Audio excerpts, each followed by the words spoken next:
হয় ABC है ना ABC কোৰ্স বাস্তু শাস্ত্ৰটো মূলতে এটা হৈছে আৰ্ট এটা হৈছে কলা है ना যাৰ দ্বাৰা পঞ্চভূতক 5 এলিমেন্টছক সঠিক ৰূপত বা সঠিক স্থানত স্থাপন কৰি পৃথিৱীৰ যেটো ম্যাগনেটিক ফিল্ড তাৰ গতিবিধিক নিয়ন্ত্ৰণ কৰা হয় বা সঠিক দিশত প্ৰবাহিত কৰি আমি সৰ্বাধিক সুফল লাভ কৰিব পাৰো 5 এলিমেন্টছ হেতু পৃথিৱীৰ যেটো ম্যাগনেটিক শক্তি আছে হে বস্তুটো সঠিক ৰূপত পৰিচালিত আমি কৰি নিয়ন্ত্ৰিত কৰি আমাৰ যাতে আমি সফল হওঁ তাৰ যেটো ব্যৱস্থা যেটো এক প্ৰকাৰৰ আৰ্ট এক প্ৰকাৰৰ যে টেকনিক হেতুই হৈছে এষ্ট্ৰো এই সুফল হেতু আমি কেনেদৰে পাম স্বাস্থ্য ধন সম্পত্তি এনেদৰে বিভিন্ন ৰূপত আমি সুখবিলাক সফলতাবিলাক পাম আধুনিক বিজ্ঞানীসকলে মানে আৰ্টছ যেটো ম্যাগনেটিক ফিল্ডৰ বিষয়ে জানে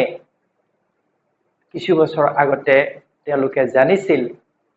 যেটো পৃথিৱীৰ উপৰি ভাগত আৱৰি আছে আৰ্থ ম্যাগনেটিক ফিল্ড এই বিষয়ে আমি আগত পঢ়িছিল জিঅ'পেথিক স্ট্ৰেছৰ বিষয়ে কিন্তু ইয়াৰ উৎস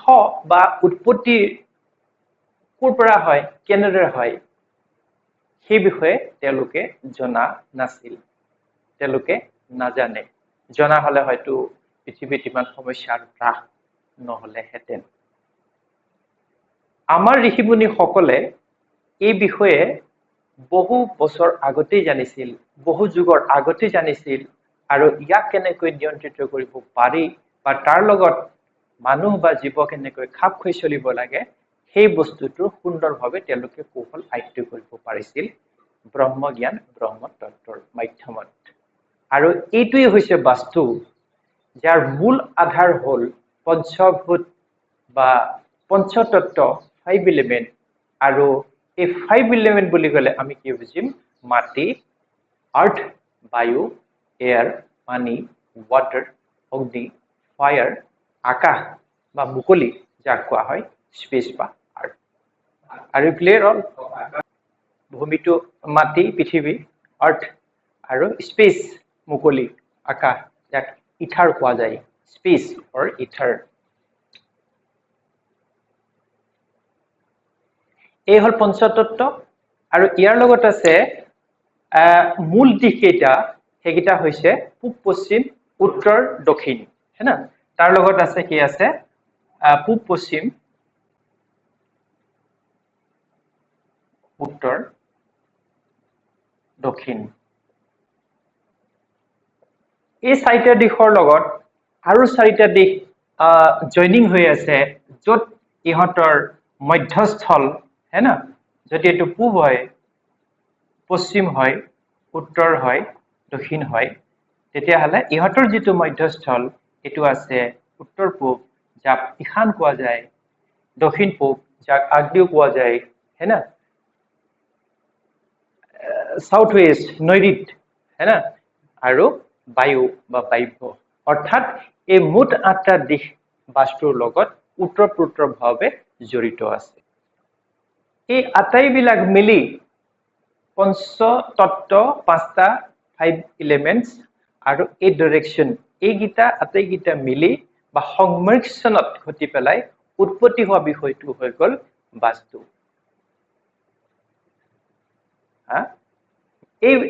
এই পৃথিৱীৰ প্ৰতিটো জীৱ বা ঘটনাৰ ওপৰত প্ৰভাৱ বিস্তাৰ কৰে 5 এলিমেন্টস আৰু এই ডাইৰেকশন গতিকে পৃথিৱীৰ প্ৰতিটো জীৱ প্ৰতিটো ঘটনাৰ ওপৰত এই প্ৰভাৱ বিস্তাৰ কৰে 5 এলিমেন্টস আৰু এই ডাইৰেকশন আৰু ইহতিয়ে সকলোবিলাক পৰিচালিত কৰিব পৰা এটা প্ৰাকৃতিক বা ব্ৰহ্মাণ্ডৰ শক্তি এটা প্ৰাকৃতিক আৰু ব্ৰহ্মাণ্ডৰ শক্তি এই ডাইৰেকশন 5 এলিমেন্টস ভাৰতীয় শাস্ত্ৰ তথা যেটো দৰ্শন আছে ফিলসফি শাস্ত্ৰ আছে সেই মতে যে যেনেদৰে সমগ্ৰ ব্ৰহ্মাণ্ড পঞ্চভূতেৰে গঠিত, মানুহ তথা সমগ্ৰ জীৱৰ যিটো শৰীৰ সেইটো পঞ্চভূতেৰেই গঠিত। এই 5টা উপাদানৰ সংমিশ্ৰণত তথা ৰাসায়নিক সংগঠনৰ ফলতেই জীৱ সৃষ্টি হয়।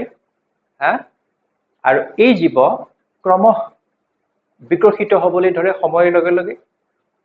অৰ্থাৎ পূৰ্ণতা প্ৰাপ্তি হয় আৰু এটা সময়ত অকামিলা বা জড় অৱস্থা প্ৰাপ্তি হয়। আকৌ পুনৰ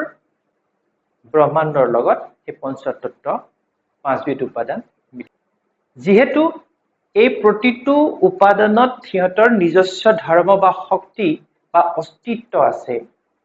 সেইকাৰণে সিহঁতৰ মাজত পৰস্পৰৰ ভাৰসাম্যতা হানি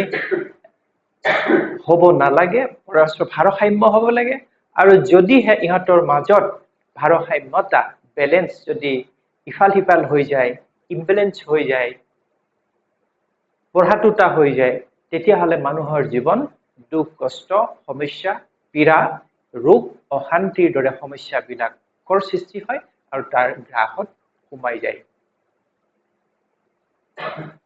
সেইকাৰণে বিবেচক প্ৰাণী হিচাপে মানুহে ঘৰ বান্ধি থাকিবলৈ লোৱাৰ পূৰ্বে পঞ্চভূতৰ যিটো আমাৰ শৰীৰ আছে, সেই শৰীৰটো প্ৰাকৃতিক পঞ্চভূতৰ শক্তিৰ লগত সামঞ্জস্য বা ভাৰসাম্যতা ৰক্ষা কৰি চলাবলৈ চেষ্টা কৰাটো অত্যন্ত আৱশ্যক। মানুহ বিবেচক প্ৰাণী, সেইকাৰণে মানুহে যেতিয়া বান্ধি থাকিবলৈ লয়, তাৰ পূৰ্বেই পঞ্চভূতৰ আমাৰ শৰীৰটো প্ৰাকৃতিক পঞ্চভূতৰ শক্তিৰ লগত সামঞ্জস্য বা ভাৰসাম্যতা ৰক্ষা কৰি চলিবলৈ চেষ্টা কৰি পেলাই নিৰ্মাণ কৰাটো অত্যন্ত আৱশ্যক, যে প্ৰকৃতিৰ লগত খাপ খুৱাই প্ৰাকৃতিক শক্তি ব্ৰহ্মাণ্ডৰ শক্তিৰ লগত সামঞ্জস্য ৰাখি মিল ৰাখি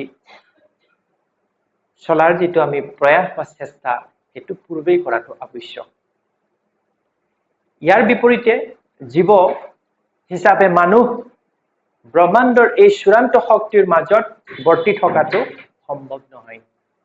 প্ৰকৃতিৰ ঐশ্বৰিক যিটো শক্তি, ব্ৰহ্মাণ্ডৰ যিটো শক্তি, প্ৰাকৃতিক শক্তি, যিটো কস্মিক আছে, সেইটোৰ বিপৰীতে